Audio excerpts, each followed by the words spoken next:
Something every time, like there's storms or there's rain, you know, I'm sitting there in the cast, like, I need to get in. I need to get in and look at the radar. We talked about that. We knew you were there chomping it's like at the sitting bit. on the bench, right? You can't stand it. I get a little antsy when that happens. You do feel good because you look great. I really feel terrific. I never did really have a heart attack. I was close to it, and so I was able to recover faster because of that. And now that I'm all cleaned out, I may have extra energy, but only for a certain amount of time. Only for a certain amount of time. I do get tired eventually. Yeah, sure. Well, I called you up a couple times today. When are you coming in? When are you coming in? Because we wanted to catch up with you as you walked in the building today. And the good thing for you is that you recognize the signs of a heart attack. And so we brought the cameras out today when you came in. So here's a look.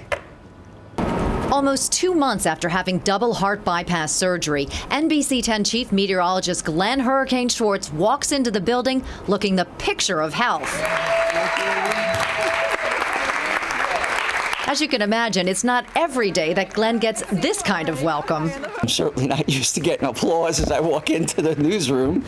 It's generally groans like, uh-oh, he's here to tell us about some kind of warning. In typical Glenn fashion, and we're not talking his trusty bow tie, Glenn is anxious to get on his weather computer and start predicting today's highs and lows. And he has never been happier to come to work. I just think about how close I came to not making it back at all. Glenn was on vacation when he experienced pressure in his chest after swimming laps and some discomfort during a walk. Glenn realized something wasn't right and went to his doctor as soon as he got home. A day later, on April 25th, Lankenau's chief of cardiac surgery, Dr. Francis Sutter, was performing life-saving surgery. He might not be here.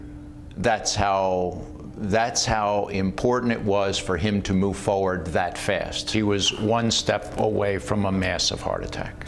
In my wildest dreams, I couldn't have imagined having to undergo bypass surgery immediately, let alone having 99% of my main artery blocked. Glenn was in good shape before the operation, which helped in his recovery.